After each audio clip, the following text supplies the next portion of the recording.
तो good morning student. जैसे हमने वीडियो के पिछले पार्ट में आपकी ऊर्जा के परंपरागत संसाधनों के बारे में हम पढ़ रहे थे। हमने कोयला पेट्रोलियम के बारे में पढ़ लिया था। आगे आपका क्या प्राकृतिक गैस है। प्राकृतिक गैस महत्वपूर्ण स्वच्छ ऊर्जा संसाधन है आपका। इसमें देखो हम पढ़ सकते हैं आपका जो पेट्रोलियम के साथ अथवा अलग ही पाई जाती है, यानी जहाँ पर हमें पेट्रोलियम मिल रहा है उसके 1-2 किलोमीटर की ऊंचाई पर ही हमें प्राकृतिक गैस प्राप्त होती है। इसे ऊर्जा एक साधन के रूप में तथा पेट्रोल रसायन उद्योग में के औद्योगिक कच्चे माल के रूप में प्रयोग किया जाता है। कार्बन डाइऑक्साइड के कम उत्सर्जन के कारण प्राकृतिक गैस को पर्यावरण अनुकूल माना जाता है, इसलिए यह वर्तमान शताब्दी का भी ईंधन है। वर्तमान शताब्दी का ईंधन आपका प्राकृतिक गैस है। उसके बाद क्या कहता है देखो, कृष्णा गोदावरी नदी बेसिनों में प्राकृतिक गैस के विशाल भंडार खोजे गए हैं। पश्चिमी तट के साथ मुंबई हाई और सनिध क्षेत्रों को खंभात की खाड़ी में पाए जाने वाले तेल क्षेत्र संपूरित करते हैं। अंडमान निकोबार समूह भी द्वीप समूह भी महत्वपूर्ण क्षेत्र है जहाँ पर प्राकृतिक गैस विशाल भंडार पाए जाते हैं। इसके अंदर बताया गया आपका 1700 किलोमीटर लंबी Hazira Vijaypur Jagdishpur gas pipeline Mumbai high तथा बसीन को पश्चिमी और उत्तरी भारत के उर्वरक विद्युत व अन्य औद्योगिक क्षेत्रों से जोड़ती है।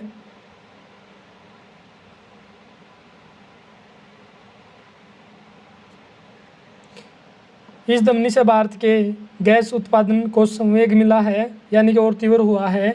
ऊर्जा व उर्वरक उद्योग प्राकृतिक गैस के प्रमुख प्रयोक्ता हैं। गाड़ियों में तरल ईंधन का संपीड़ित प्राकृतिक गैस सीएनजी में प्रतिस्थापन करके देश में लोकप्रिय हो रहा है। यानी कि सीएनजी जो आपकी गाड़ी जो कारों के अंदर यूज की जाती है पेट्रोलियम के स्थान पर आपकी कॉम्प्रेस्ड नेचुरल गैस यानी संपीड़ित प्राकृतिक गैस भी आपका यही है। जो आपकी HVJ जो पाइपलाइन है आपका हजीरापुर आपका गुजरात के अंदर है और विजयपुर आपका MP के अंदर है और आपका जगदीशपुर उत्तर प्रदेश के अंदर है और यह 1700 किलोमीटर लंबी है। उसके बाद बात आती है आपकी विद्युत की। इसमें क्या कहता है देखो, उसके बाद हम देख सकते हैं आपका विद्युत।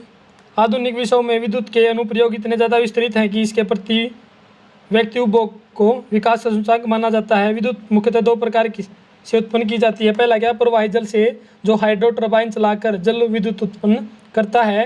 अन्य ईंधन जैसे कोयला पेट्रोलियम प्राकृतिक गैस को जलाने से टर्बाइन चलाकर ताप विद्युत उत्पन्न की जाती है। एक बार उत्पन्न हो जाने के बाद विद्युत एक जैसी ही रहती है, बताया गया आपका इसके अंदर देखो। और दूसरा अगर हम मैप के अंदर देखें आपका आणविक और तापीय के अंदर देखो ये हमें मैप के अंदर दिखाया गया आपका रावतबाटा आपका आणविक के अंदर राजस्थान के अंदर, नरोरा उत्तर प्रदेश के अंदर है आपका, काकरापारा गुजरात के अंदर है, तारापुर महाराष्ट्र के अंदर है आपका। उसके बाद देखो केगा कर्नाटक में है, कलपक्कम तमिलनाडु के अंदर है और हरियाणा के अंदर भी आपकी ये एक तापिया के अंदर लगाया जा रहा है, गोरखपुर के अंदर, फतेहाबाद डिस्ट्रिक्ट के अंदर। उसके बाद देखो दूसरा क्या दिखाएगा आपको, तापिया के अंदर भी आपके यहाँ पर दिखाए गए हैं, कोरबा छत्तीसगढ़ के अंदर, ये आप इसके मैप से देख सकते हैं। उसके बाद क्या कहता है देखो आप,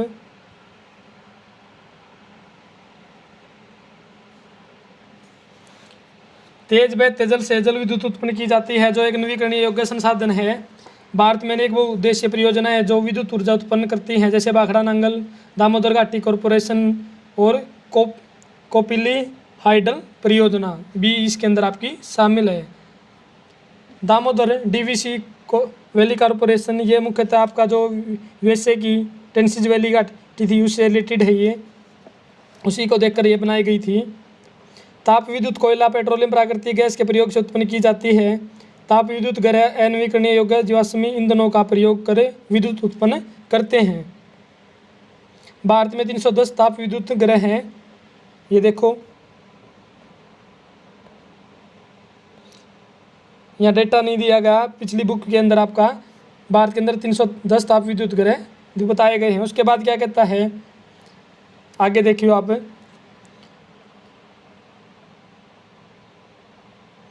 उसके बाद बात आती है हमारी ऊर्जा के गैर परंपरागत संसाधनों के बारे में आती है, जिसमें क्या बताया गया देखो,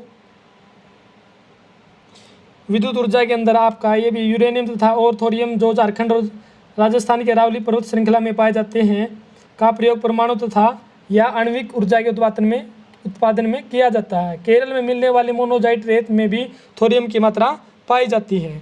ऊर्जा गैर परंपरागत ऊर्जा के साधनों के बारे में कहता है, देखो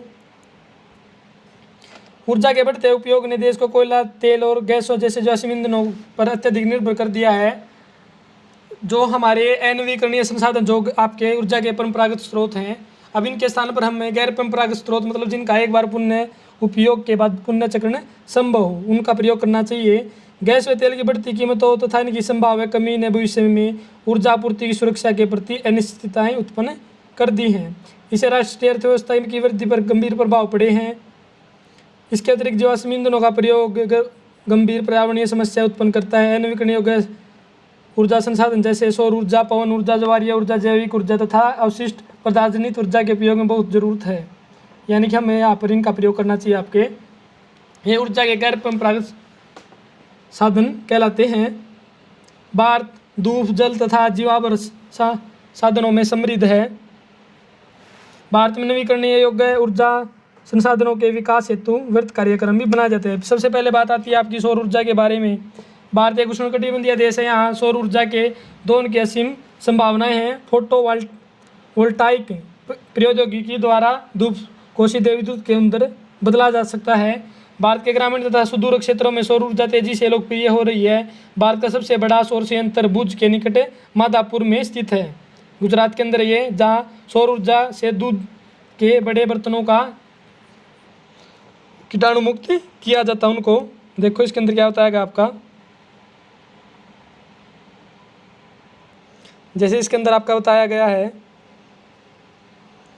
सौर ऊर्जा प्रयोग में ग्रामीण घरों में उपलब्ध तथा लकड़ी पर निर्भरता को कम करेगा और उसका ज़्यादा प्रयोग होगा। फिर बात आती है आपकी पवन ऊर्जा के बारे में बात आती है। उसमें क्या कहता है, देखो भारत को विश्व में पवन महाशक्ति विंड सुपर पावर का दर्जा प्राप्त हो गया है। भारत में पवन ऊर्जा फार्म की विशालतम पेटी आपकी तमिलनाडु के नागरकोइल से मदुरई तक अवस्थित है। इसके अतिरिक्त आपका आंध्र प्रदेश, कर्नाटक, गुजरात, केरल, महाराष्ट्र, लक्षद्वीप भी आपके महत्वपूर्ण दूसरे क्षेत्र हैं। नागरकोइल और जैसलमेर भारत में पवन ऊर्जा के संभावित प्रयोग में किए जाने जाते हैं। संभावित यानी कि भविष्य में वहाँ पर संभावना है कि वहाँ पर उसका प्रयोग होगा। उसके बाद क्या कहता है, देखो आप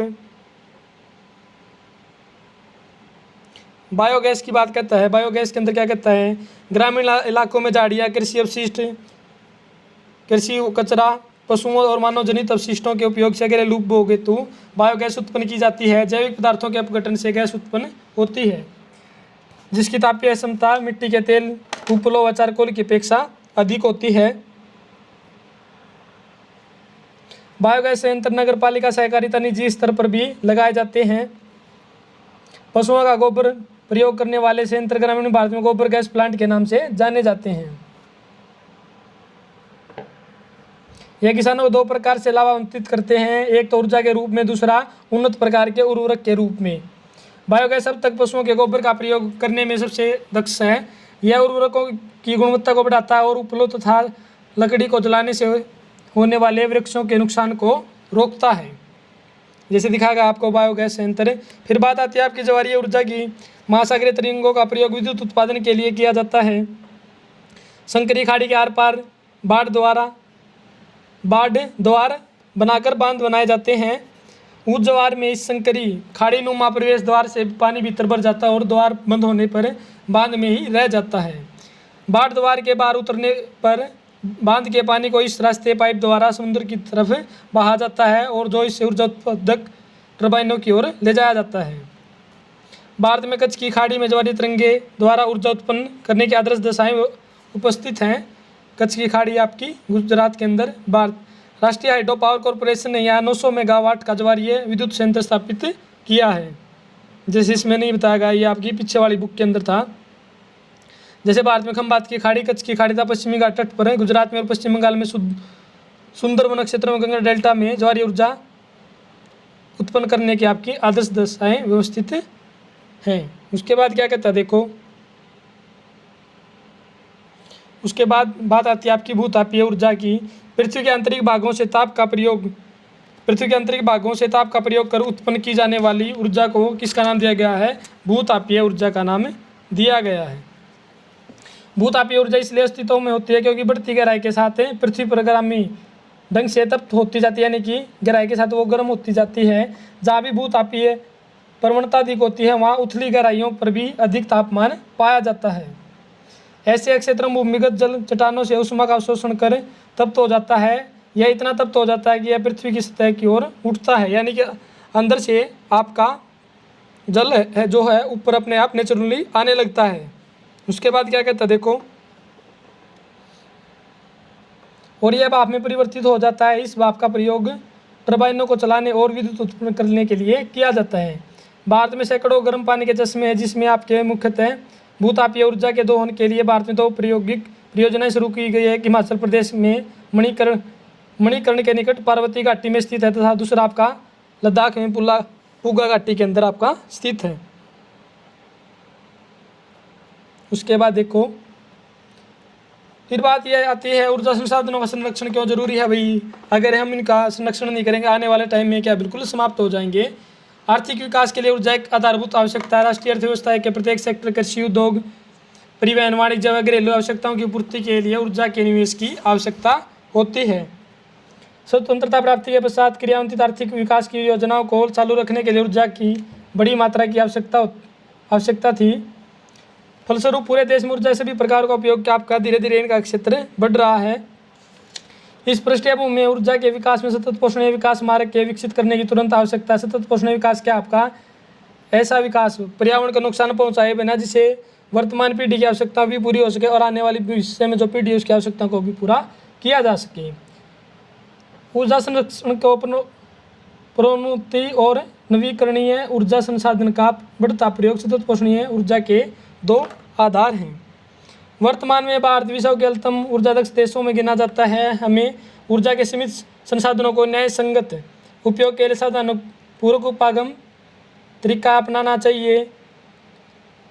एक जागरूक नागरिक के रूप में हमें यातायात के किसी निजी वाहन की अपेक्षा सार्वजनिक वाहनों का प्रयोग करके जब प्रयोग न हो रही हो तो बिजली को बंद कर दिया जाए। विद्युत बचाने के वाले उपकरणों के प्रयोग से तथा गैर पारंपरिक ऊर्जा साधनों के प्रयोग से हमें अपना छोटा योगदान दे सकते हैं। आखिरकार ऊर्जा की बचत ही ऊर्जा उत्पादन, ये कोटेशन आपको बताई गई है। देखो, इन छोटे छोटे तरीकों से भी हम आपकी ऊर्जा को बचा सकते हैं। बस इसी के साथ आपका लेसन कंप्लीट होता है ये।